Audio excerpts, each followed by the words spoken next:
We're here in beautiful Boulder, Colorado, part of Next Gen Network's 2012 coverage of the college championships. I'm Brian Jones, here with Mario O'Brien and Tyler Kinley. We have a beautiful scene here today, the backdrop of the Rocky Mountains, and we have a great matchup in the quarterfinals of the college championships in the men's division. Wisconsin Hodags facing off against the Tufts E-Men. Let's take a look at our Next Gen Tour Bus keys to victory. What are the keys for Wisconsin winning this game, Mario? You know, for the Hodags, it's all about their experience, relying on the experience that they gained on this field in a situation that's going to be similar to what it was last year. It is a very gusty day. Not quite the high velocity winds that we saw last year in the final, but they have 20 returners on this team. They have done this. Hector Valdivia has prepared these guys, and he told us that they're willing to change the game plan. That's something that they didn't do well last year. So for the Hodags, it's about being flexible, taking what's going to work. That might mean hucking and playing field position. That might mean working it with their great handlers. But the key for Valdivia is to adjust that game plan and take what's working, rely on the experience. Wisconsin losing last year to their regional rival Carleton in the finals, back with a vengeance. We do have winds here today, 16-mile-an-hour winds gusting up to 22 miles an hour, but Tufts coming out of the northeast part of the United States. Tyler, what are their keys to victory? Well, I spoke to Dan Forster, their coach, and some of the keys to victory for them are minimizing the unnecessary turnovers that they saw and really made it more difficult than it needed to be game earlier in this tournament against the University of Washington Sun Dodgers. They pulled out that game, but it wasn't easy, and only later when they played Carleton, really in the second half, they won the second half, getting 2 more breaks, making it close, did we see the Tufts E-Men start to come together. They're going to rely a lot on Sam Kitrus-Chanel, Piers McNaughton, and Adrian Banerjee, along with Alex Cooper and Jack Hatchett. Those are their 5 main players. Both Jack Hatchett and Adrian Banerjee are Ironside players, along with Sam KS. They have a lot of experience in that regard at the elite club level. However, in comparison to the Wisconsin Hodags, who are, as Mario said, returning 20 guys from last year's final, no players on the Tufts E-Men have ever played in the quarterfinal game. Last year they lost to Harvard Redline in the pre-quarters game, so this for them is going above and beyond where they've been before. In the Northeast, however, there is a lot of wind. They're used to playing in this wind. That's a huge difference maker. It means that the coach doesn't really have to tell them that when the wind gusts and they're going downwind, they need to put it. It's just known. That's big. So both teams comfortable in this wind, able to adjust. For the E-Men, it's going to be minimizing errors that give the Hodags a short field and playing their game, which Forster just said was a boring ultimate game, very fundamentally sound. And we're here, first poll from Wiseman, Tufts receiving. Tufts trying to do what no team has done in the new national format, go through pre-quarters and advance to the semifinals. We have Tufts in the white, Wisconsin in the baby blue, and the Hodag fans are already out in force. Cooper. We'll be back now, launching this one. KS is there, gets the catch. Tufts goes up 1-0, and the Tufts crowds respond. Great opening point. And I think what you're going to see in this game when we talk about matchups or we talk about personnel is the only true handler on either team was the handler who threw that goal right there, Alex Cooper. The Hodags have more athletic players. I wouldn't say that throwing is any of their number one primary fundamental or strength, but Cooper is a great thrower, and he shows it here on a dime of a huck, and that is not an easy throw. No, it's Upwind not. or downwind, throwing a forehand huck is very hard in this wind. No, it's not. And that was exactly the cut and the drill that they ran before the game began. They had a line of players exactly where Cooper picked up the disc. Cutters deep, cutting for that exact forehand. Paid off. We will see a significant upwind and downwind game. Again, we have winds at 16 mile an hour, gusting up to 22. Not as large as last year's gusts that went up to 50 miles an hour in the final, so we should see some upwind offense. Now, another interesting point to talk about here regarding the wind is anytime you play in the wind, that normally minimizes the effect of your athleticism. A lot of time it can level the playing field. And the Hodags, there's no question who's the more athletic team in this game. Park launching a hammer deep. Hatchet with a SWAT D, gaining some field position. So with the athleticism minimized, it becomes more of a thrower's game rather than an athlete's game. Right there, we saw exactly what Dan Forster before the game talked about. He was going to allow the Hodags to go laterally and really try to make their downfield throws tough. That's exactly what we saw there. They tried to just go straight past them over the fronting players. Hatchet falling down the sideline. That would be, looks like he may have strained something. That would be a big loss for Tufts. Looked like his right heel slipped forward. That can be very painful. That's a hamstring, maybe a groin injury. Looks like he's trying to walk it off, but the energy coming in for Hatchet. Tufts in their vertical stack. I love the spacing I see. That gives you a lot more confidence as a thrower, knowing that you can just float one out to space, as opposed to the Hodag offense, which is typically horizontal. Cooper getting in a tight space. Looking for the upwind. We have a call on the play. Pick called. In this situation, it's a bit of a surprise to me that they're forcing backhand because it allows for that backhand hook. However, it does make some sense in that it's the downwind side. Cooper forcing it upfield to Lloyd. Olsen. Cooper up the line once again. This could be a huge break if they're able to get this one. Wisconsin really poaching the lane. Putting it up. Cooper floating in the air. Wisconsin gets the D. Bend but don't break defense by Wisconsin. Here we see the disc late in the stall count. You just got to put it to the end zone.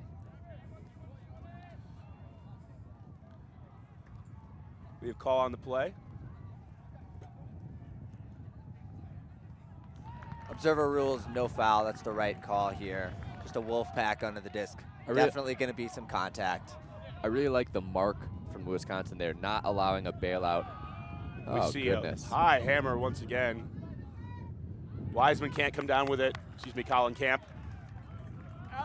Alex, over the middle. Before the game, we spoke to the Hodags coach, Hector Valdivia, and he said he's willing to make whatever adjustments he feels necessary. Clearly here, it's a field position game. Cooper trying to find again tight spaces. Finds Wilburn.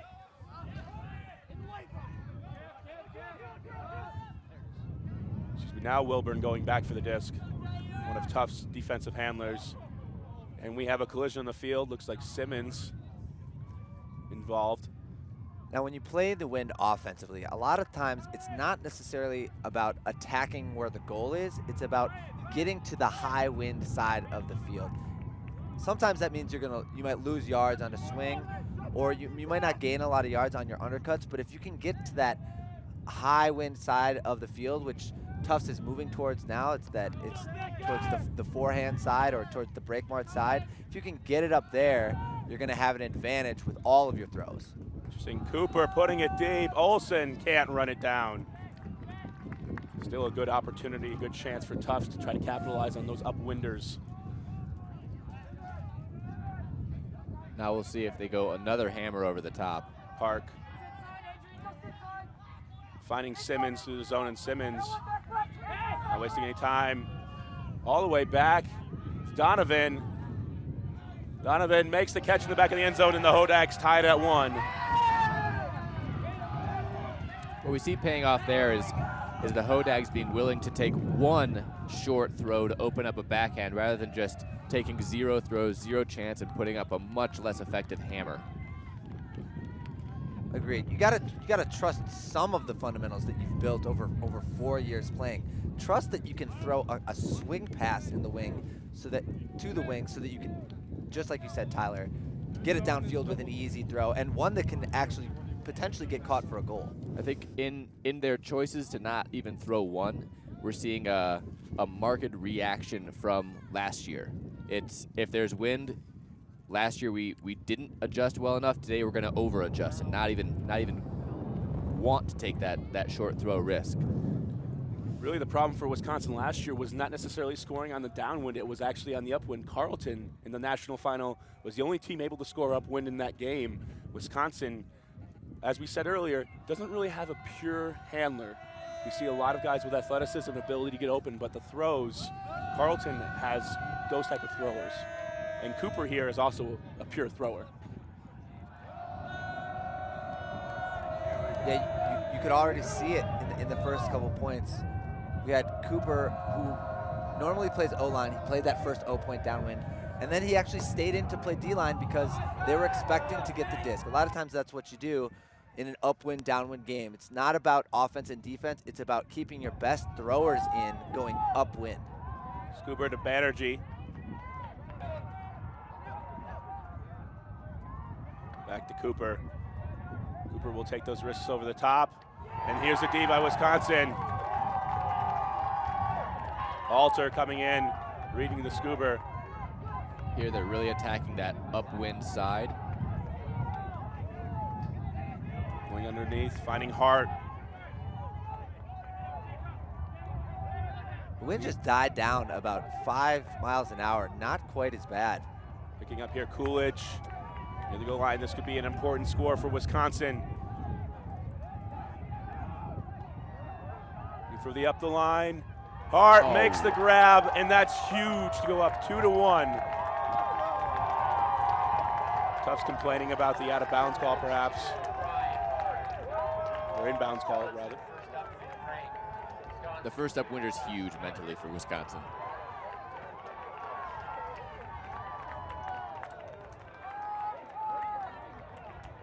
Interesting. Let's take another look at that as he throws upfield.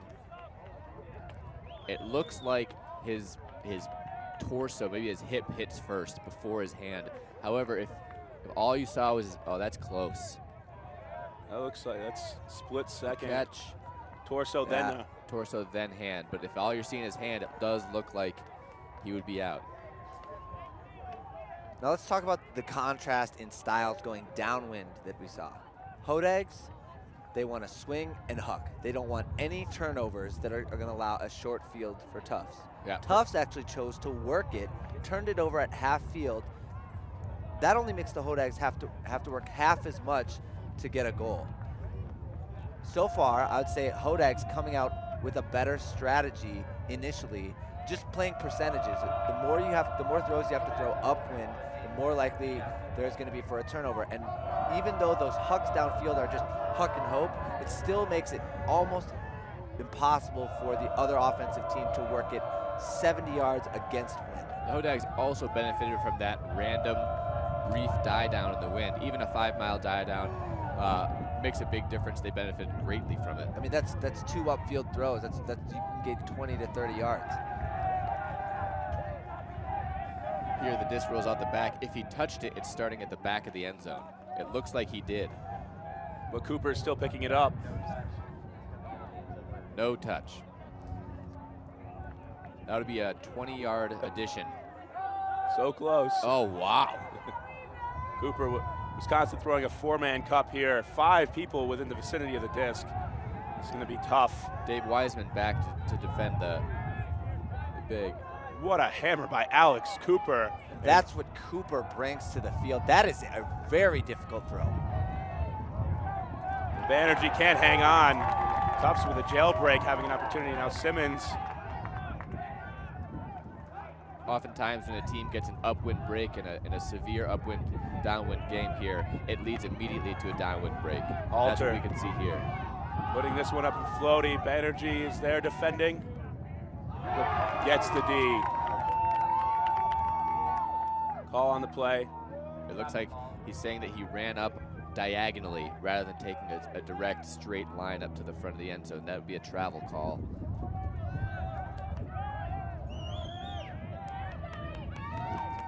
You also have to tap the disc to the line, which I thought he did, maybe he didn't.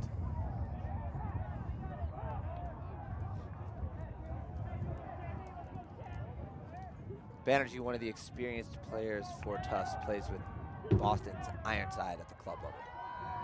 Give another call on the play.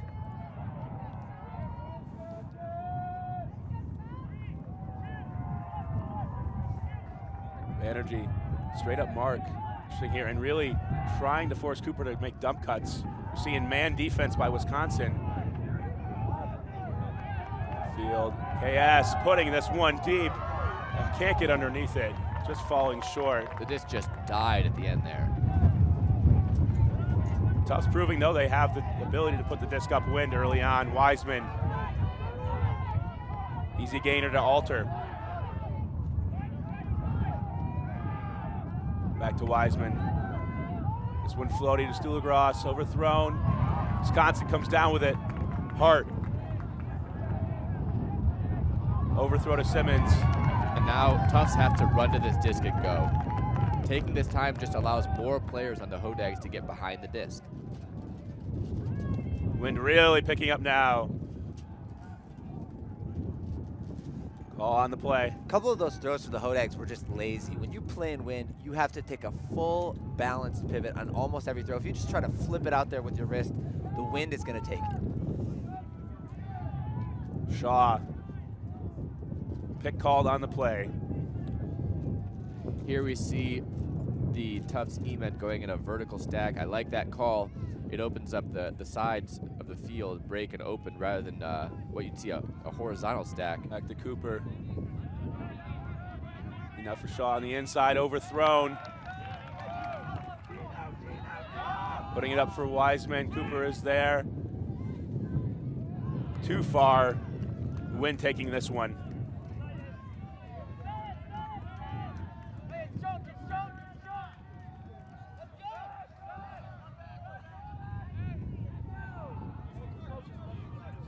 If Tufts gets this upwinder, it could lead to a quick downwind break for them, breaking back. That would reset the game back to on serve. Cooper trapped against the sideline, needing to get it off. Lines up the sideline.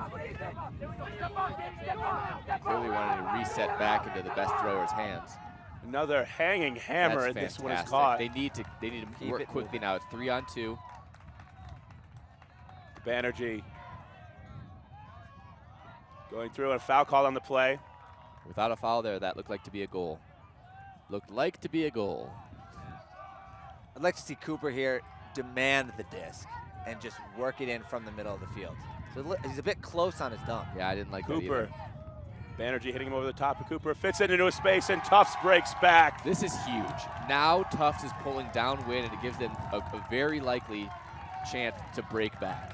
And I've really liked Tufts' offense going upwind better than the Hodag offense for one reason. Alex Cooper. He's had 2 over-the-top, 30 to 40-yard up crosswind hammers. No one on the Hodags has that throw. No one even thinks about throwing that throw. And a lot of times, one thrower in this type of wind can be the difference maker. Yesterday, Luther took down powerhouse Colorado a lot on the back of Eric Johnson's forehand. Very few players could put a good forehand yesterday, and every team was forcing forehand because of it. A lot of players have backhands. Few have a forehand that can match that kind of distance, and his was the difference maker. He kept bombing it. They came down with the ones they needed, and they got their upwind breaks. Right now, speaking of upwind breaks, Luther has taken a 3-1 lead on Oregon early on, getting the first upwind break of the game. Pittsburgh getting the first upwind break of the game against Minnesota, up 3-1 as well, and UCF holding against Carleton in the other quarterfinal. Mario, you said it. The wind is the great equalizer. In most games, we would not expect a Luther to truly challenge an Oregon. Luther hasn't shown that kind of resiliency, whereas Oregon's dominance has been well known throughout this tournament. The wind changes everything. But Luther has Eric Johnson. Tufts has Alex Cooper. And in the wind, those players rise to the occasion. Simmons. Zone by Tufts. Liu back. So far, both teams proving they can score upwind. Wisconsin clearly talking early about trying to get it to an upwind side and then taking shots. In this case, it's the far side of the field. The wind is blowing them towards the sideline they're currently on. Down called. Tufts gets it on the goal line. Swing has a wide open KS for the goal. Tufts gets the downwind break back. 3-2 they lead. And we're back on serve.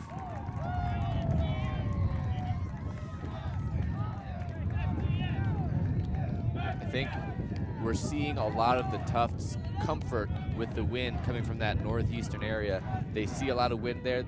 This is their comfort zone. They know what to do. Wisconsin also no stranger to the wind. Usually, though, Wisconsin has more turned to a hucking style, huck and play D. Tufts has been able to work it up the field a little bit more on the first 2 possessions upwind. KS there left completely open.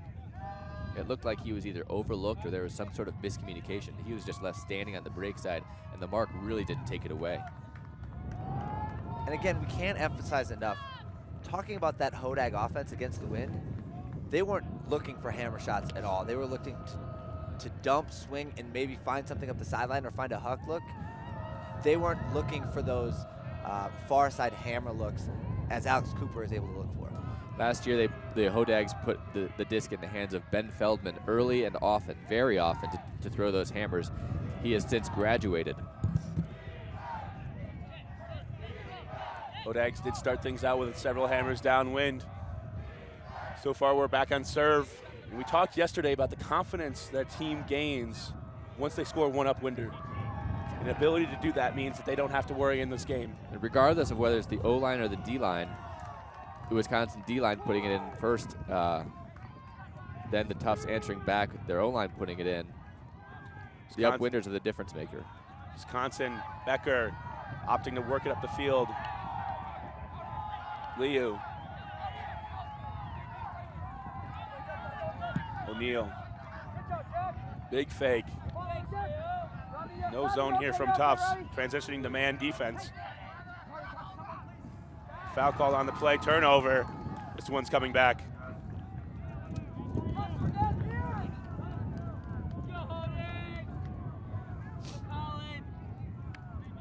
Certainly some contact there on the play. It's the right call by the player and right to uphold it by the observer. You'll notice a lot of times Tufts marks here a little farther off, trying to prevent that. Tufts defender smartly knocks it to the ground. Cooper not taking a rest yet. And for the 6th straight point, he is so vital for Tufts being able to score. Interesting how players can play more in the wind, even though the points are longer.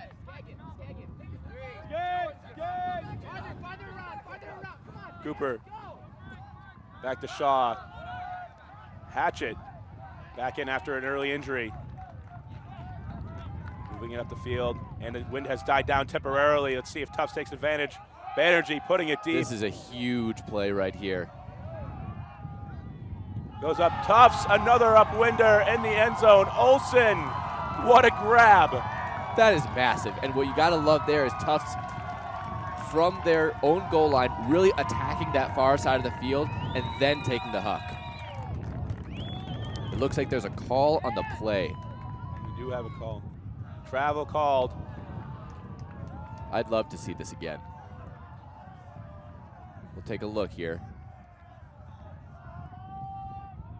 That is a ticky-tack travel call, if I've ever seen one. Wow.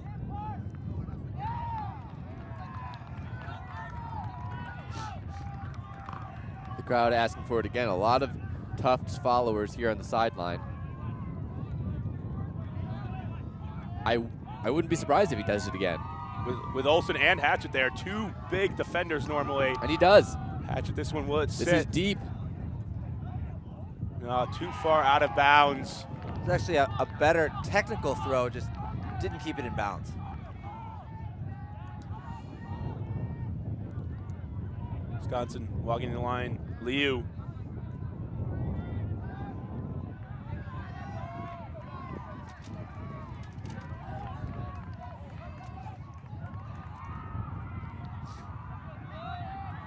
Hitting set after a stoppage. Liu. Poachy zone here by Tufts. Not a pure cup. Park loves his flick huck. Goes with the hammer instead. Olsen is back. This one hanging down. Gets the D. The Tufts mark there clearly only taking away the far side of the field, allowing downfield throws. And that was Alex Cooper on the mark. Another advantage when you play in wind, if you can get a good thrower to mark, he's going to understand what the throwers want and will be able to take that away. Shaw to Hatchet. This wind has died down just a little bit. Enough to make upwind throws. Very easy for this Tufts squad so far. Shaw, hand block. Donovan comes down with it. Whoa.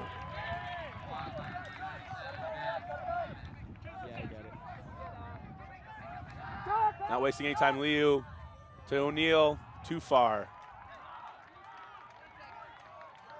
The Hodags are not confident in their throws against the wind, upwind or downwind. You can see that on both ends of the field, they're looking just to play field position, and Tufts is trying to work the disc. Tufts is very, very well getting the disc on that upwind side, and then they're able to attack the mark. The mark doesn't want to allow the around forehand, but it gives up this backhand. Banerjee going up deep. Will this one hang? Too far for streaking Jack Hatchet. These are great shots to take, though. Hey, Jack, gotta drop. Hey, Robbie, your left, Robbie, your left. The sidelines clearly hearing them saying, Jack, you've got to drop. They depend on Jack Hatchet for those blocks and the deep shots. Take a look at this mark from Alex Cooper. He's going to not allow anything around and give up throws like that, but they don't want to give up any easy rounds, forcing them to throw it downfield. Wide open and a drop by O'Neal. And sadly, that's the offense that I like to see out of Wisconsin. Interesting point here, O'Neal has a broken hand. They elected to still play him on the O-line as a receiver despite having a broken hand. That was a decision they made. They said he's known for his speed and his legs. In the wind, it's really hard to catch even if you have both hands functional. Shaw for Banerjee. Overthrown. Liu knocks it down. I'm kind of surprised that we're only seeing man-to-man defense from Wisconsin when the Tufts E-men are going upwind. They're clearly working it well against that man-to-man. I would go zone. Freeman running park. Going through overthrown. Tufts gaining another good field position here. Great field position. This is 35 yards up from that end zone line. If Tufts gets this break, I'm not sure what to expect. We have a timeout call on the field, and we'll see if Alex Cooper and company can convert for Tufts on the upwinder. We'll be right back. This is Next Gen Network's coverage of the 2012 College Championships.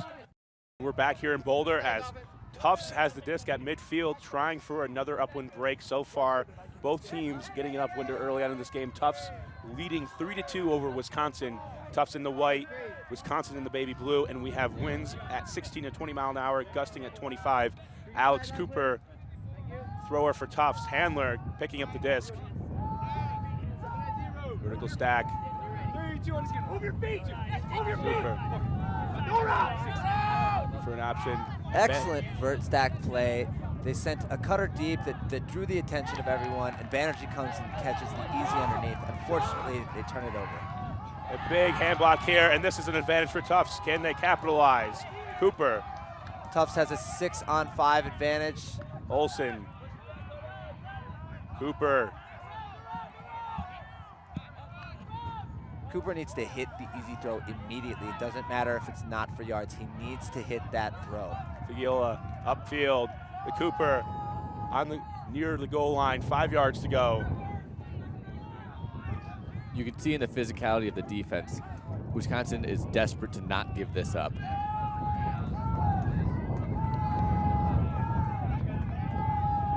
Just being checked back in. Cooper looking for an option.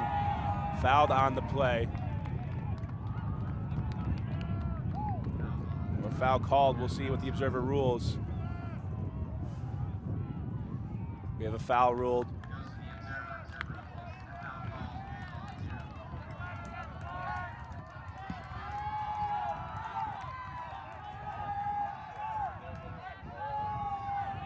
Cooper. Play restarts, looking for an around flick, perhaps. Anything up the line. Now forced to go back in a quick turnover. Trying to stop the huck. Bumping on the mark. Becker. Upfield, Camp. There's a name that we haven't called all game. That's Colin Camp. That's because of the wind. Great shot there. Park just needing one more pass to get in. Not much movement here by Wisconsin now, going to the dump. Attacking that upwind again. Camp with a break overthrown, and Wisconsin cannot convert on the downwind. This is a huge point.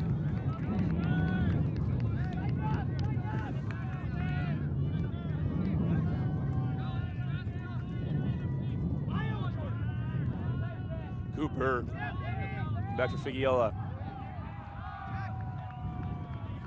That was an excellent job taking advantage of the position that you gain, doing a horizontal dump cut like that, immediately looking to the break side. Banerjee looking for his man just at the goal line, not in. Hatchet is there. Big flip for the score to Olsen. Olsen with a second goal of the game, and Tufts gets another upwinder. Adrian Banerjee coming up huge with that grab. This is a huge difference maker for this game. Starting off 4-2, this could lead to another downwind break, which would make it 5-2. And the story has been the throwers of Tufts. They've got only two people that are willing to take that shot, but they are far superior to the throwers on the Hodags, and they're just jacking it upfield, coming up with a couple grabs. Every single time they've thrown a huck, it's been from the upwind side, from the viewer's perspective right now on that far side of the field. It's clear that they are attacking that. Whenever they take a dump, the first look behind is to get it to that upwind side. What it means is any throw that goes up, they've got the whole rest of the field width-wise for that throw to get pushed and for any margin of error. If you're throwing from the downwind side, the disc just wants to get pushed out of bounds. And that play started, like I said, from that dump cut. It started, the dump came horizontal, moving towards that upwind side. He caught it and immediately swung the disc up the sideline, giving power position to the whole rest of the team, and that's where the huck came from. They completed it for their second upwind goal, and now they have a huge advantage in an upwind-downwind game, especially knowing that the Hodags have not proven to have the throwers to be able to break this wind. We have a quick score updates here. 6-2, Pittsburgh leads over Minnesota in the other quarterfinal. We have Carleton with an upwind break early in the game, right now tied at 3s with UCF. Luther right now tied at 4s, getting an early upwind break, but Oregon was able to answer with their own upwind break, and we have that game tied. Lloyd Olsen coming on strong late in the season for Tufts. 2 goals in this game so far. Him and Hatchet are the primary deep cutters along with Sam KS. Hatchet and Olsen primarily defenders, but in this game, when you have those tall, quick bodies, you just want to send them deep as much as possible. Yeah, it totally changes with the wind. Your role changes, the dominant players on the field changes. Normally, when you're talking about Hodags against Tufts, you're talking about the dominance of the Hodag cutters and the dominance of their man-to-man defense, and now that's been neutralized. Still early in the game, just 4-2. The point's taking a little longer than usual. I don't expect this to go to the full 15 if it continues this way, which it should with this kind of wind. A lot of time for the Hodags to adjust. Simmons picking up the disc for Wisconsin. Let's see if Wisconsin can answer here. Tufts opting to come with the zone. Good shot through their cup. Alter. Both teams here exhibiting an ability to throw up the wind, and quick movement here by Wisconsin to Wiseman. Wiseman faking, Alter. Scoobering over to Simmons. And Wisconsin quickly coming through this zone. To Liu. Finding Alter. Wisconsin's O-line clearly looking capable and dominant, not dominant, but confident in this wind to move the disc quickly with short throws. Wind has started to die down here. This would be a huge opportunity. Hart. As the field's compressed, this zone becomes more effective. Simmons. Wisconsin really valuing the disc, finding Wiseman along the sideline. A quick throw up to Camp, runs it down, and Wisconsin has answered. 4-3, Tufts leads. I'm impressed with both teams' offensive ability to effectively move the disc upfield and score upwind. The story of this game just might come down to which team's defensive offense can put in the upwinder.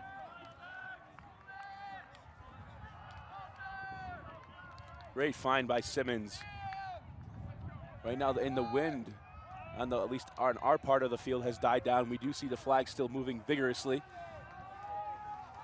But both teams, Wisconsin coming out electing to play man defense, and you can see that with Banerjee ability to huck, that they have to honor the deep cuts. They do. This is a big one for Tufts' offensive line to answer back.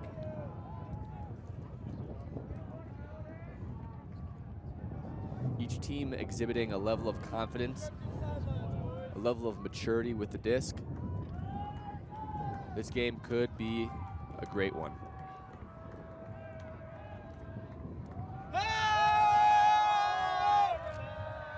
We have competing crowds here, a big crowd to our right with the Tufts E-men, and to our left we have the Hodag family, all out in their baby blue supporting. Wiseman. The Hodag's simplistic Hodag chant, easy to recognize on the sideline. Really lets you know they've got that support. A great pull. Pinning Tufts in the coffin corner. Cooper will have to work his magic to get it off the line. Let's go. Come on, out there, let's go.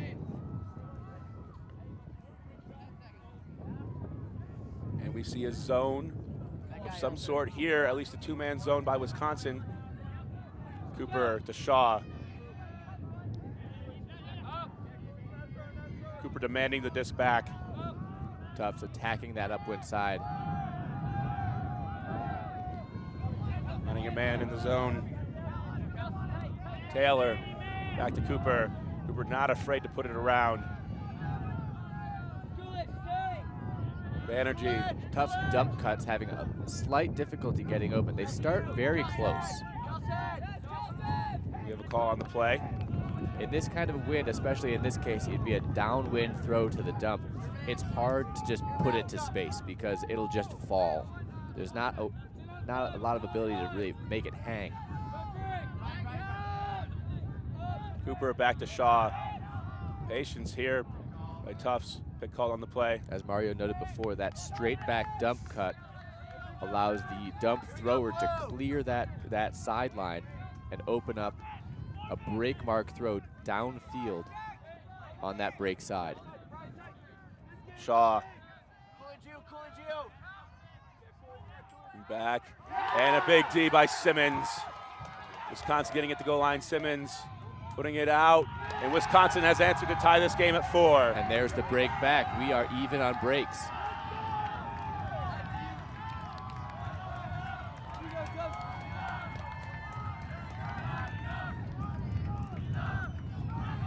And it comes down to which defensive offense I believe can score upwind.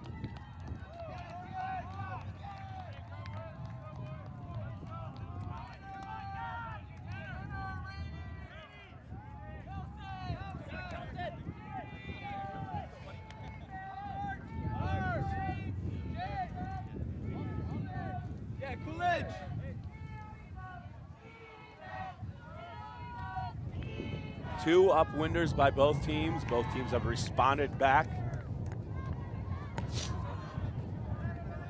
Both exhibiting ability with different strategies, different zones, different man-to-man defenses. Tufts electing to go with a poachy zone on the downwind and a cup on the upwind. Wisconsin first starting out with 2 men on the corner, trying to prevent Cooper from jacking it deep immediately off of a set play. And then electing to go man defense. And notable differences in their offensive strategies going upwind. The Hodags there, I don't think they once took a look to a huck. They wanted to move the disc quickly with short throws through the cup. On the flip side, the Tufts E-men very much attacking the break side and then looking for hucks. They want that backhand huck. We'll see if we see more of their upwind hammers as the game progresses. Here, though, going downwind. Good pull upwind by Wisconsin, puts Cooper on the sideline once again. Sam KS streaking deep. Cooper not hesitating to just punt the disc. Smart decision there by Cooper. Didn't see what he liked, didn't have an open, easy throw, did not risk turning it over, giving the Hodags a short field, punts the disc. And the Hodags have not proven to even try to work the disc upfield effectively. They haven't been able to. They've been trying, they haven't been able to. Wisconsin overthrow to Hart. Callahan caught by Corsi for Tufts. Big play, but Tufts for them, that's really simply a hold downwind.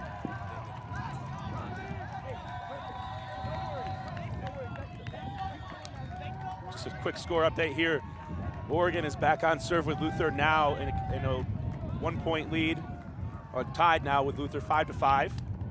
6-3, Pittsburgh leads over Minnesota, and 6-3, Carleton leads over UCF. Right now, the winner of this game will play the winner of the Pittsburgh game.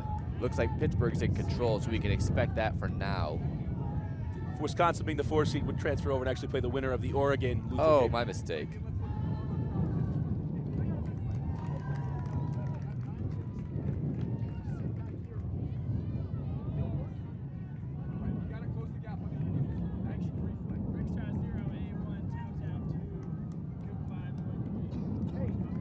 Normally a Callahan is something that's a little bit more demoralizing for, say, a Wisconsin team.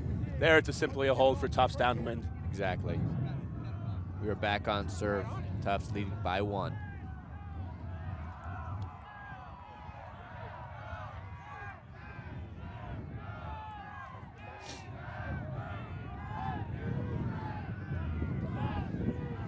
You can expect to see some sort of zone that would allow Wisconsin to move the disc laterally and try to take away any easy downfield throws.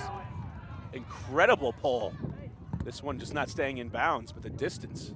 You know, the distance is there. However, I've really liked the Hodags opting to throw a roller that gets almost as far, but guarantees it's going to be brought inbounds, not in the center of the field, and on that weak sideline. Here, a huge D.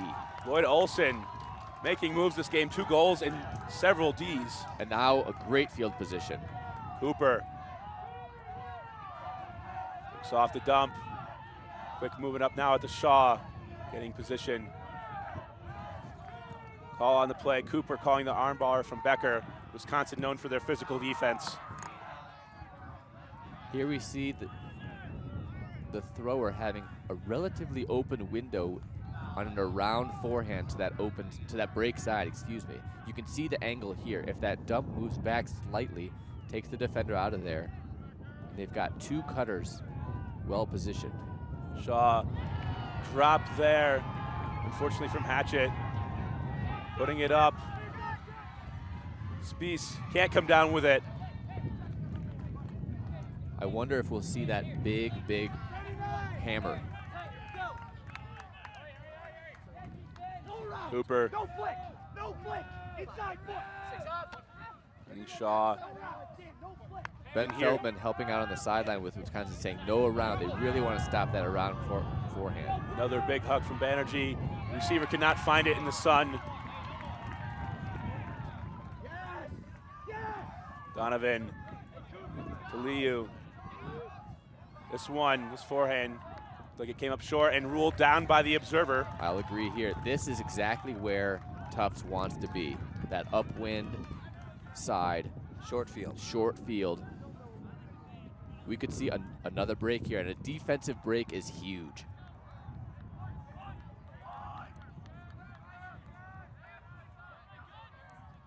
More often than not, defensive offenses are less sophisticated. Their primary role is to get the disc. They're not often overloaded with throwers. You look at this line, though, for Tufts, it's not their D-line. Cooper's out there, Banerjee's out there. They've got their throwers playing upwind. Shaw upfield to Hatchett. Hatchett. Wilburn puts it in for the goal, and Tufts strikes back up when we have a call on the play, and a travel is called. Second time we've seen a goal come back for Tufts due to a travel. And There was a slide of the foot, ever so slightly. I'm curious to watch this again. Left foot plants. And, ooh, not sure. I don't know about that. Wilburn to Shaw. Wilburn usually a defensive handler, and Shaw out with Cooper. Combining the handling crews here for Tufts. Tufts attacking the mark effectively here. Cooper, the around, comes down with it. Is he in? Tufts scores upwind. Same spot they got that upwinder before. Same type of awkward layout, pancake catch, but it works. Give the credit here to Cooper. Just unravels his mark for that forehand upwind around break. What they're doing here effectively is not only having that around break, but then punishing them with the inside breaks when they overcommit.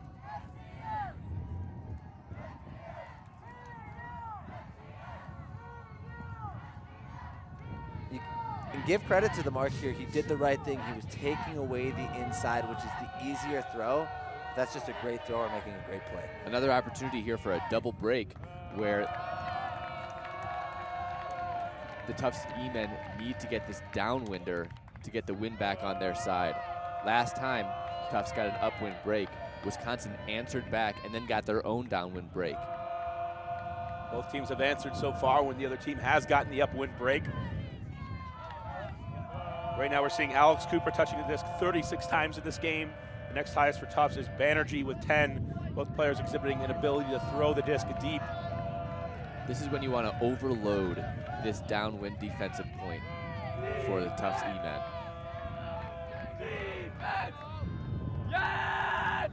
Big pull. A great pull. Wow. Sam Kittredge-Schnell with a perfect downwind pull, pinning the Hodags in their own coffin corner. Man-to-man defense here. Freeman moving through. Hart. Tufts calling out numbers here. 1, 2, 3. We hear they're going to transition out of this zone, which they've done all year long. Go to man defense after approximately 5 throws. Park. Alter. Alter trying to go with the upwind. Scuber gets it up to Park. And now we see a man defense completely for Tufts. Transition completed. Hart. Over to Alter. To Wiseman. Wisconsin. Couple extra steps on that movement. Looks like he rounded his cut, came under, and then turned the corner. I don't wholly disagree with that travel call. Wiseman for the around. Camp is there. Will this one sit? Toe drags the line, and Wisconsin has answered what yet again? Upwind. Wisconsin's O-line clearly capable of scoring upwind. That Tufts defensive pressure needed to be stronger. I've liked Tufts' zone looks, forcing the Hodags to really work tougher throws. That one was just a lot of inside-out backhands. It was, and part of the thing that I didn't see out of Tufts that I would adjust, and we could see them adjust sooner, is the way they guard their dumps. If either team really has the disc on the far side, which is the upwind sideline where they'd like to be, as a dump defender, you'd really rather just get in the lane, allow the disc to move laterally downwind, because that's taking away most of the effectiveness of the attack. The more downwind they have on the screen right now that you're looking at, it's the left side is the downwind side. That's where you want the disc as a defensive team. There, they overplayed the dump, really trying to pressure it, but it allows the dump to cut up line, get an easy backhand, and open up the break side. So far, looking at the stats for Wisconsin, we see a marked difference between the two teams' philosophies. Simmons leading the pack with 13 touches, but Liu and Park are also tied with 13. You can see that all the handlers are getting a wealth of touches for Wisconsin as opposed to where Cooper is really leading the way for Tufts.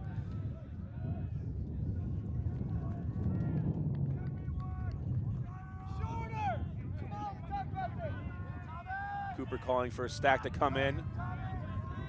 Wind still pretty much holding steady with that 16 to 20 mile an hour with gusts in between up to 25 and 30. The mark is actually flat. Call on the play. Simmons giving it back. No contesting this one. Simmons, a very smart player, knew that throw was coming. He'll, They're actually marking to force that upwind side, marking forehand. Cooper to Taylor. Cooper beating his man up the line. At power position, still patiently, Banerjee fitting it through. KS on the goal line, floating this one. Tufts comes down with it. Buonacorsi scores, and we have matching up winders once again. Wow, 7-5 Tufts, with Tufts pulling downwind. They could get this downwind break for half. Coming into half would be, taking half here would be incredibly important, as Wisconsin will receive out of half. Now here's what I'm seeing from the Hodags.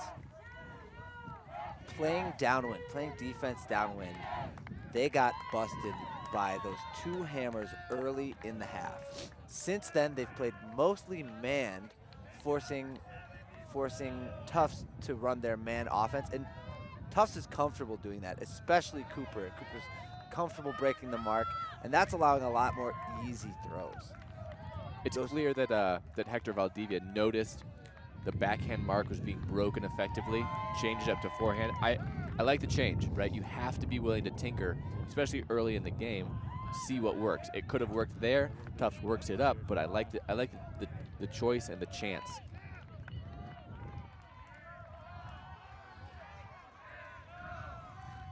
Both teams exhibiting an ability to score upwind.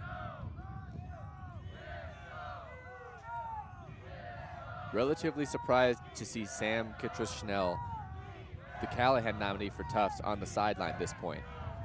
Hatchet. Almost another coffee corner pull. A much smaller pull than the ones we've seen before. Simmons. And we see a trap zone here, trying to force Wisconsin to get to the right sideline.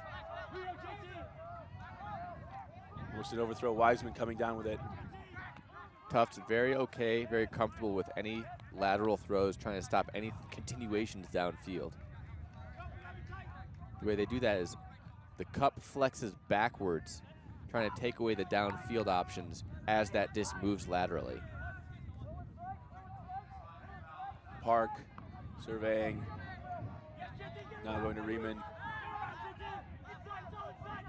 Now we see an opposite trap. Forced middle mark almost from Tufts. Becker. Simmons. Swing to Park. Wind has subsided for a moment. Not many downfield options available once that disc swung to the upwind sideline. Riemann going through, fighting Great throw. Simmons. Now to Wiseman. Picking out his own man, Becker. Oh, on the play. Wiseman's length here, very effective. His height can survey the field over the cup.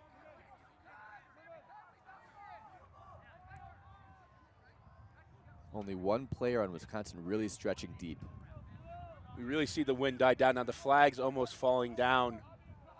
Big opportunity for Wisconsin here.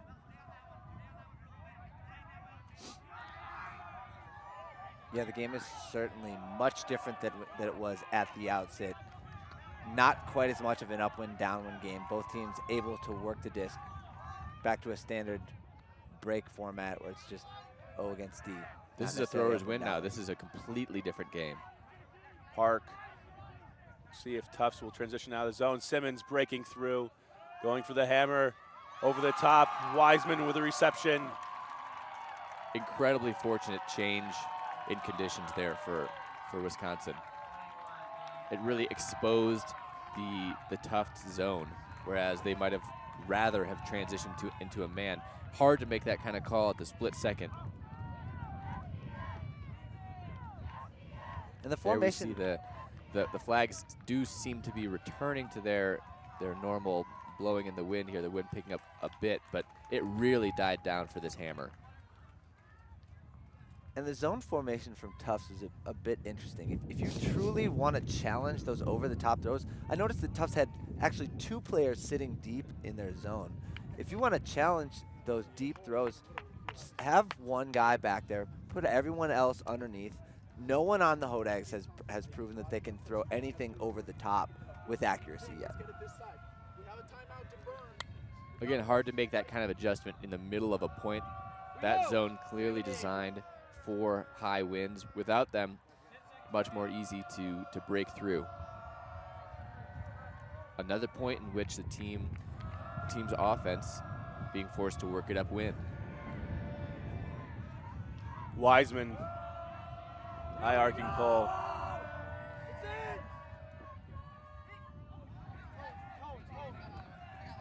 Calls from the Wisconsin crowd that he touched it. Cooper, though, being able to take it at the cone.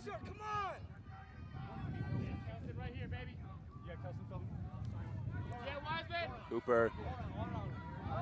Banerjee. Oh, wow, it looked like his first point of contact was that line. Simmons. Trying to take advantage. This for the crucial downwind break. The wind has substantially picked up again. Wiseman fitting it in. Big turnover there.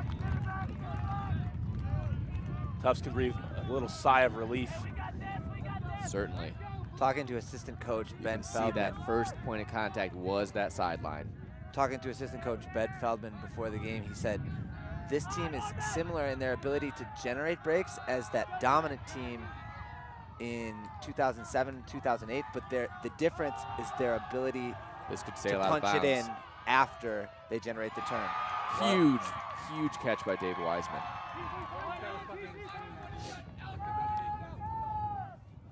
Alex is underneath, right? Alex, you up underneath? Call on the play.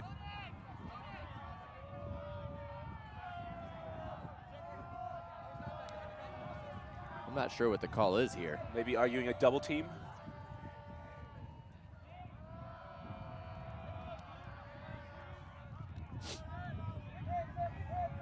Looks like we have a 2-man mark. Now transitioning. Wiseman putting it deep. This one will sit. Good. Oh. Important point, important missed opportunity there for Wisconsin. 2 in a row. That's a disappointing drop. You could tell that the flight of the disc was strange. It kept jumping up. The cutter wasn't sure what it was going to do. He knows he had that catch. Alexander, unfortunately, couldn't come down with it. Cooper.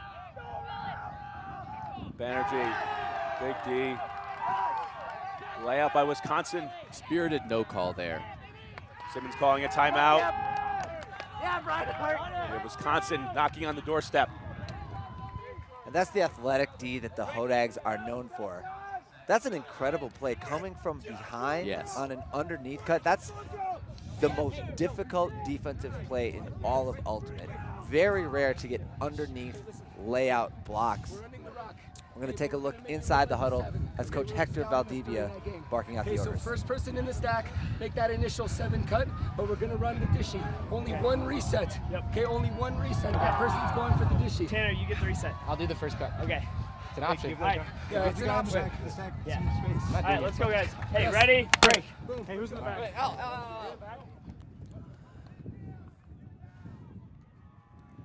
I think what we're going to see here from the Hodags, they're talking about a 7 cut. What that usually means is that a cutter will come out of the stack and then come across the front of the stack. Look for that to be the initial cut. This is actually a standard Hodag play in their end zone. Watch from the stack. Someone in the middle will come out and then right across the front of the stack, and that'll be their look for either for the goal or to make a catch and then an easy dishy for the goal. Taylor on the mark. Dish. Looking back, Marshall. Simmons trying to fit it in.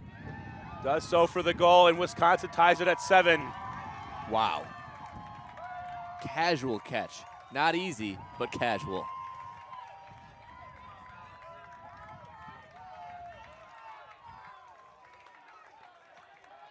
Going around the scores right now, 9-3 Pittsburgh leads over Minnesota, dominating that matchup. Carleton College taking half 8-4 over Central Florida. And right now we see Oregon take half 8-6 over Luther. 7-7, this for half. 25 minutes till soft cap, approximately. Story so far in this first half, Tufts getting the upwinders, but not being able to capitalize on the ensuing downwind breaks. Neither team being really, really able to hold that break.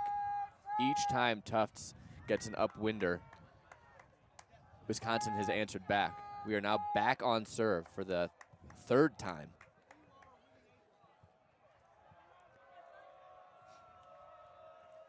This is the kind of game that you want as a fan of Ultimate in the wind. Oftentimes it can get into a bit of a huckfest, sloppy game, turnovers. Here we've seen both teams strategically adjust to each other, both teams scoring upwind, both defensively and offensively.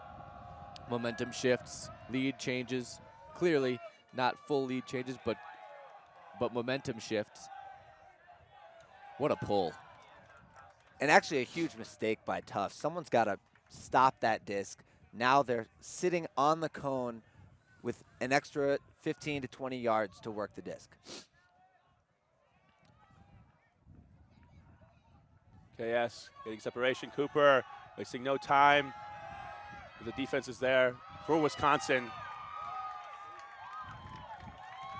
Big opportunity if Wisconsin can again capitalize on the upwind. A good D, always nerve-wracking when a defensive player bids like that and just smacks the disc. Especially in the wind. Those discs are known to pop up. We saw it Exactly. the other day. The defender swat- had a chance to catch it, just tried to bat at it. Immediate hammer. Dave Wiseman's underneath. Gets a hand on it, can't close. KS, two Callahan nominees going at it. Cooper now with a disc. Looking for the around.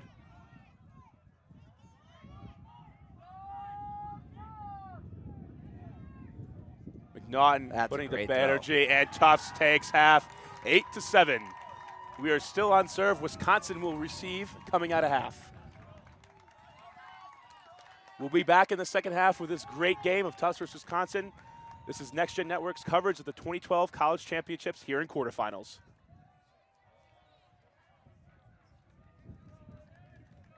We're back here in Boulder, Colorado, watching Wisconsin face off with Tufts. Tufts with an 8-7 halftime lead in this quarterfinal of the 2012 College Championships. I'm Brian Jones here with Mario O'Brien and Tyler Kinley. Just for a quick score update, we have Pitt leading Minnesota 10-4, Carleton College up 9-4 on Central Florida, and we also have Oregon leading 11-7 over Luther. Big thanks to our sponsors. Today's games encoded by Elemental Technologies, providing video processing solutions to deliver streaming content to any screen, anytime, anywhere, all at once. Mario, it's 8-7 right now. What's been the difference in the game? The difference in the game has been the ability of Tufts to throw in the wind. We talked about it before the game as we were watching warm-ups. It was interesting to see how the two were preparing. The Hodags were actually practicing their normal warm-up. They were doing some 3-on-3 drills. And to be honest, those drills just don't apply in a wind like this. Tufts, on the other hand, before the game, they were all practicing throwing. They knew that the wind was going to be the biggest factor, and they said, okay, we need to focus on this one specific skill. Then, going into halftime, Valdivia realized that was the important thing. Then the Hodags were all practicing throwing at halftime, making sure that they were confident in their throws. Tufts, on the other hand, spent the entire half in their huddle, getting focused.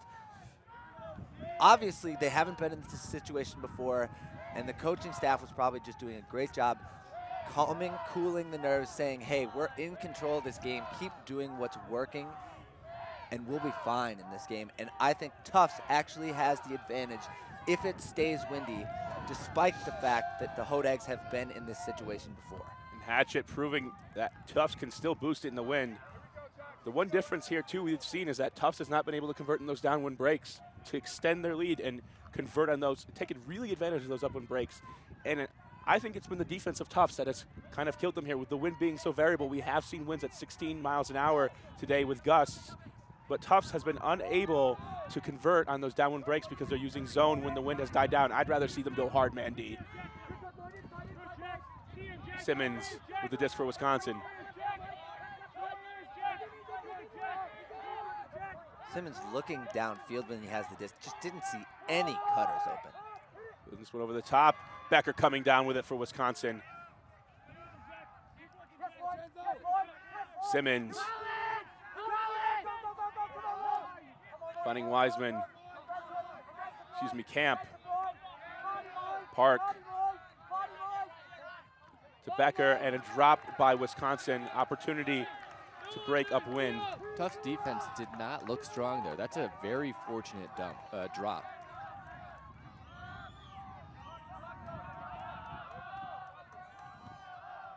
Tufts doing a great job keeping a very shallow stack, allowing lots of cuts deep. Perkins high. Up to Hatchet. Bump on the mark. I like Tufts' patience there. I expected him to throw that huck. He holstered it.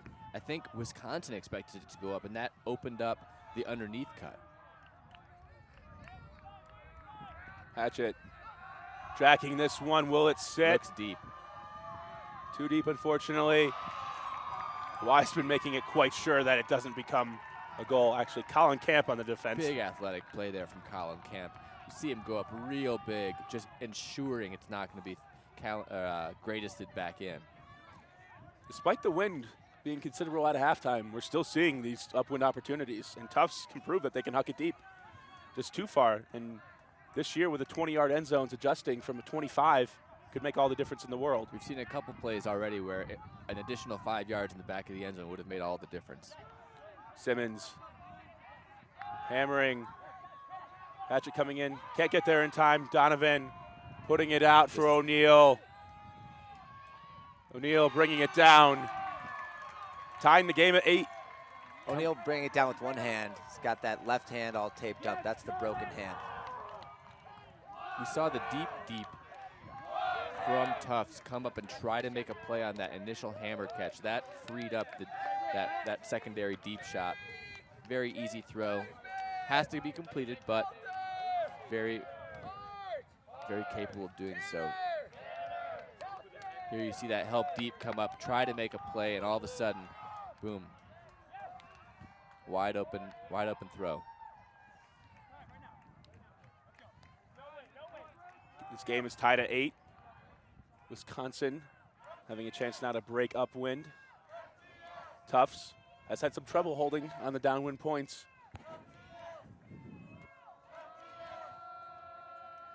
Wind has died down here. I would look for the Hodags to clamp down, and you might see some vintage Hodag D. Feldman, Valdivia firing up their D team. The Hodag sideline is alive with the Hodag cheer. Here they come. This is crucial. This change in conditions really favoring the Hodags simply because the rest of the game has had that strong wind.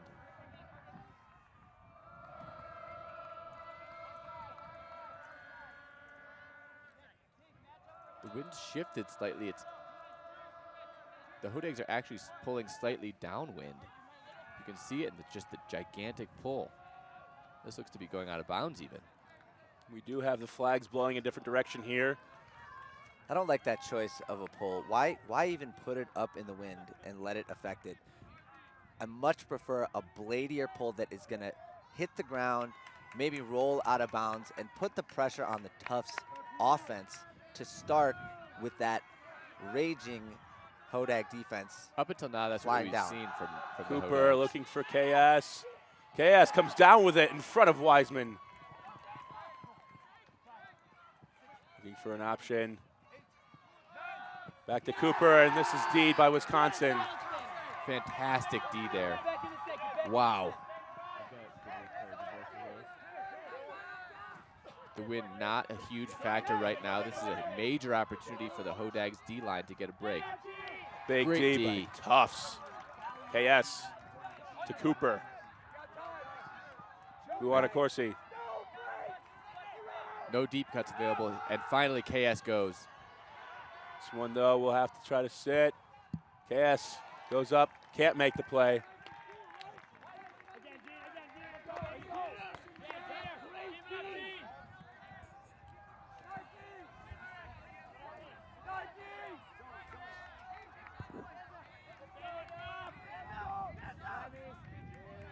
You see man defense here by Tufts. Upfield popping. Hart comes down with it. Back to Alter. Alter throws right into a poach by Cooper, who won a Corsi. Banerjee. Now we're returning to see what Dan Forster was saying. Banerjee Tufts needs putting to play one in there.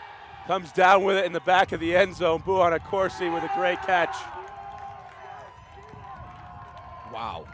Wow. In traffic. Fantastic catch. Boo on a Corsi adds his second goal of the game. First goal was a Callahan for a downwind point to take the lead 5-4 for Tufts. This one holding here 9-8. And now the time becomes a factor. There's 8 minutes left till soft cap. Any advantage you have on the scoreboard could be huge, especially if you can stretch that to a 2-goal lead. I'm really impressed with Tufts today. They look good. They look composed.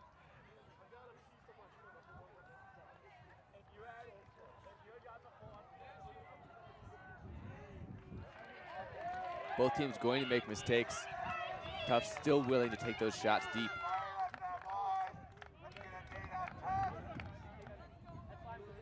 Tufts sideline looks confident. They're playing like they have been here before, and they haven't. But they've been in these conditions before, and that's what makes them feel at home.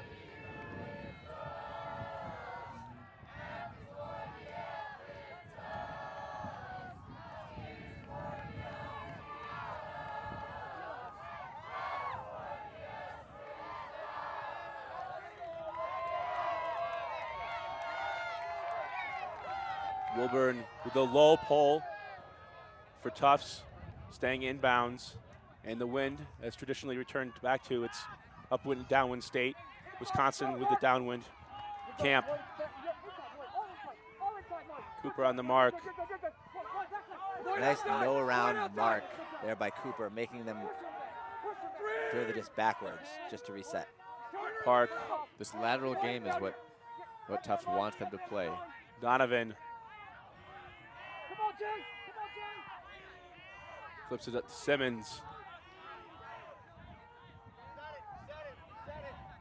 Simmons with a high release flick to Becker. Fits it in. Not caught. D for Tufts. Colin Camp couldn't come up with that one. That's an unfortunate mistake for a veteran player for the Hodags.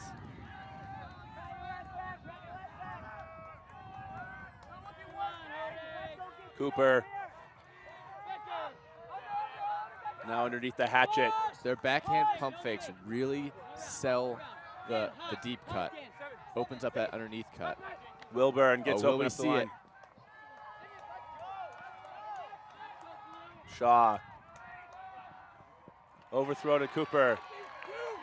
Figueroa, unfortunately, with the throw. Park. Putting it deep, has a man. Spees comes down with it. Wisconsin holds yet again. We have a call on the play. Let's see what the call is here. Some discussion going on back between the thrower Travel call. and the mark. Cooper called a travel on Liu.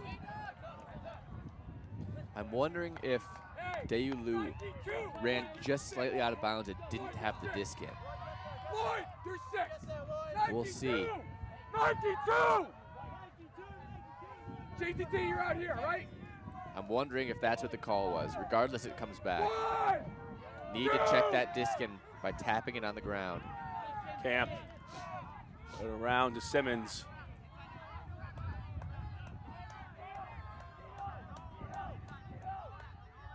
Simmons looking for an option, running out of time. Going over the top yet again to Donovan. Love that throw from Simmons. Quick release, just get it out past the mark. No defender. Camp.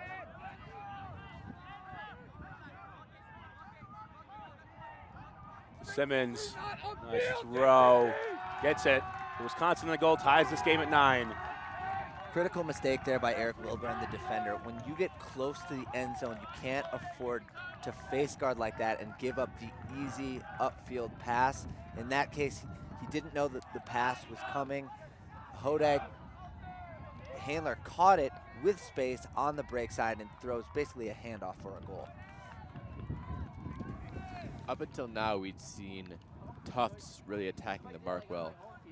That entire point, Wisconsin really punished Tufts' marks, whether with inside forehands, whether with high release backhands, all very effective. Wisconsin looks good with that kind of offense. Coming up on 4 minutes until soft cap, knotted up at 9. This game very clearly not going to go to the full 15. We get a little bit of score update here. We have Pittsburgh leading 14-6 over Minnesota, Oregon leading 13-9 over Luther, and Carleton up 13-6 over UCF.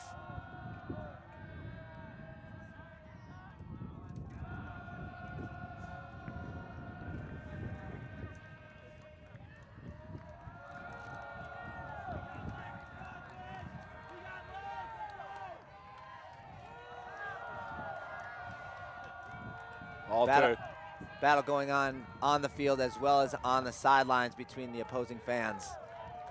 Each of them trying to fire their team up. Mistake here by Wisconsin. Pull goes out of bounds, giving Cooper a short field to work with. This is exactly what we were talking about, Mario.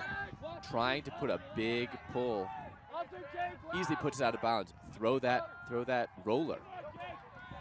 KS finding McNaughton for the goal, and Tufts makes it look easy. 10-9. Too short of a field to work with. Too short of a field. It's all about the pull there. The Hodag need to know that their advantage is with their intensity, and when you throw a pull like that, that intensity is immediately neutralized. In this case, what we'd be looking for from Tufts now is a backhand pull outside in that would land on the field and roll out on this near side that pins. It might not give the distance that a big outside in or big inside out backhand might, but those have not been landing in. They just haven't been going in bounds. So if you put it in, you might not get the extra 5 or 10 yards, but you pin them on a sideline. Pivotal points here. It looks like with the amount of time we have remaining in the stoppage in between points that we will see a game to 12 with soft cap looming. Unless Tufts can break up win here. Time ticking away. The sideline noise picking up. The fans, the players, the coaches, everybody knows the intensity's rising. It's getting exciting out here. Pittsburgh is the first team to advance to the semifinals, winning 15-6 over Minnesota. You can feel the intensity pick up not only on our field, but as I look around, all of the games going on right now have entered their critical stage. Most of them are close with the cap looming. That's a pull. Incredibly deep pull up to Simmons. Moving it to Camp. Once again, we're seeing a transition zone here. Tufts really giving up short throws, trying to take away any deep shots up until now. Now it's a strict man forcing forehand. Call on the play, travel called. We see the deepest for the Hodag cutters being backed slightly and everyone else being fronted. The main cutter in the middle of the field fronted here.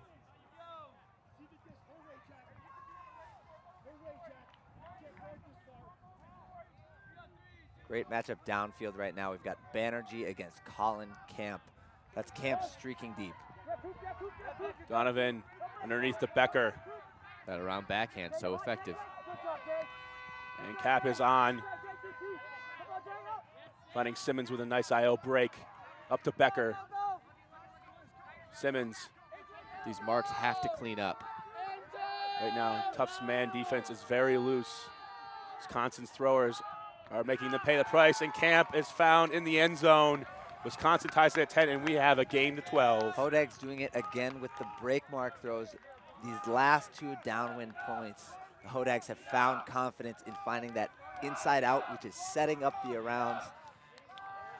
You're right, Tyler, those marks need to clean up a little bit more discipline because the Hodags feel confident. Think about any throw they want underneath. Tufts break opportunities have not come on big Ds for the most part, but have come on Wisconsin drops. Since Wisconsin's cleaned it up, I don't see Tufts getting a good opportunity for a break. Again, this was 10-10 game to 12. After the game, be sure to visit the NGN Facebook page to vote for the Elemental Player of the Game. One voter will receive an Elemental prize pack with 2 discs, a t-shirt, and an aluminum water bottle.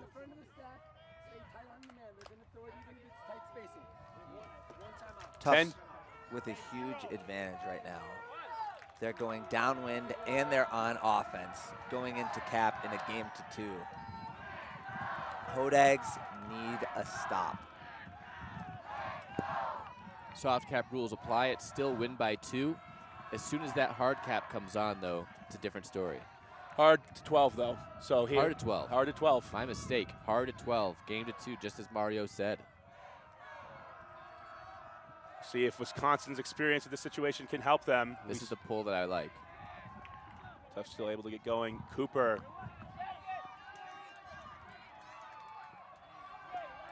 Looking for an opportunity, putting it up. Banerjee chasing it down, can't come down with it. So athletic. Couldn't come up with it, but great bid. You see that throw go up. Banerjee's got to make a play, and almost makes it. Huge opportunity here. Wisconsin can take back the momentum. Interesting to note here, both teams still have 2 timeouts. This might be an opportunity where if your offense is stalling, might call a timeout, reset, make sure you get exactly the look you want in this critical moment of the game. Hart up to Simmons. Making the hammer. Marshall. Wiseman. None marked. Finding Hart. Wisconsin now marching towards midfield. Energy on Simmons. Wiseman. The cutters are wide open right now. Popping this over the Hodags. top. Goes down, tries to greatest it. Oh, wow. Everybody holding their collective breath here on the sideline for Wisconsin and Tufts. That would have easily been the play of the game. It looked like he might have landed first, but wow, great effort. Cooper jacking one to KS. This one is sitting. KS flubs the catch. What a Holy turn of cow. events. This is getting exciting. Simmons to Hart. The shot you want to the receiver you want, and it's doinked. Now back to Simmons. There are underneath cuts open for the Hodags everywhere that they look. To Wiseman. The story for the Hodags right now is, can you not make a mistake? Call on the play. They're not being pressured like the Tufts would like to. Zach Alter just ran right through a defender. He's a big boy, that Zach See him Alter. coming from behind and just steamrolling him to the ground. Wind is picked up a little bit here. Still at that 16 mile an hour with 20 plus gusts.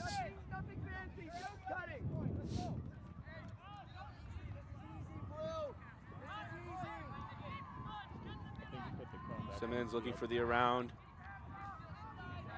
Simmons feeling very confident. With his KS was breakdowns there. right Simmons making the tight catch. Alter jacking this one for Coolidge. Gets it in the end zone. Huge point for Wisconsin. Wow, this is massive. This is Wisconsin's first lead of the game. This is huge. Wisconsin knows it. What a turn of events. Sam KS flubbing the catch in the end zone. See if Tufts takes a timeout here to regroup.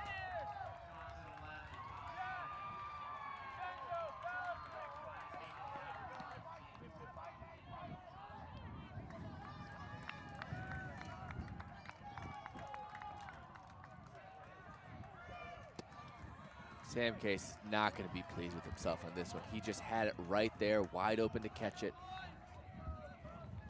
And that led to this big backhand. Alter dropping it into Coolidge. Just enough mustard on it. It's the spicy Dijon getting it deep. Mario, would you call a timeout here? I would call a timeout. The Hodags are pumped up, and it's all about momentum at this stage in the game, and the Hodags have all the momentum. They're coming off of an emotional swing as big as you can get in a critical game, going from thinking that you're going to be down against game point to then having game point for your own team. The Hodag Nation is alive. Definitely would call a timeout if I was Tufts. Certainly, if things stall and I'm not getting the look that I want, I've still got that option.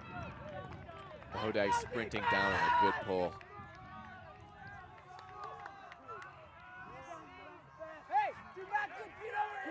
Same center stack we're used to. Cooper, see if Tufts can hold the up one here. Wisconsin in their second lead of the game. Cooper drawing a tough matchup defensively. That's Coolidge. Coolidge, one of the best dump defenders in the nation. Cooper. Good hatchet. patience here. Banerjee overthrown, and Wisconsin has an opportunity.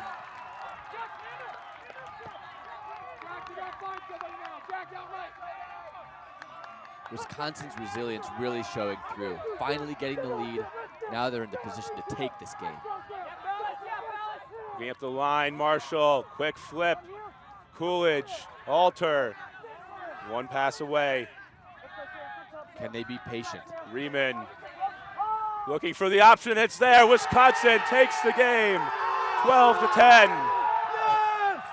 Hodag Nation going nuts. Tufts stunned. They knew they were in the game the entire game. So disappointing. Tufts players on the ground. Lots of opportunities, unfortunately could not capitalize. The elation from the Hodags, just heartbreakingly contrasted by the, oh gosh, it's just hard to, you hate to see a team lose like that. This is the worst. It's so tough. The worst type of loss. Tufts was in the game, they had the leads. I would even go so far as to say I think Tufts played a little bit better than the Hodags overall, but sometimes it's all about being opportunistic and making the plays at the right time in the game. And what a game to watch. And that drop is just crushing, and that surely is going to live in his brain probably for the rest of his career. The worst too, I mean, he is the leader of the team. He is a fantastic player, and anyone that knows him will say he's one of the nicest guys ever. You just hate to see that happen to someone like that. Hodags advance on to play Oregon, most likely. I'm assuming they won their game against Luther. They were up. Pittsburgh will match up against likely Carleton. Right now it's 14-7 Carleton over Central Florida. We'll have that action coming to you later on today. 10:45 local time here in Boulder. What a game. What a game. We're going to be doing Pittsburgh-Carleton at 10:45. Be sure to tune into that. For Tyler Kinley, Mario O'Brien, I'm Brian Jones. Thanks for tuning in to our Next Gen Network's coverage of the 2012 College Championships. To celebrate. Okay, we're not there yet.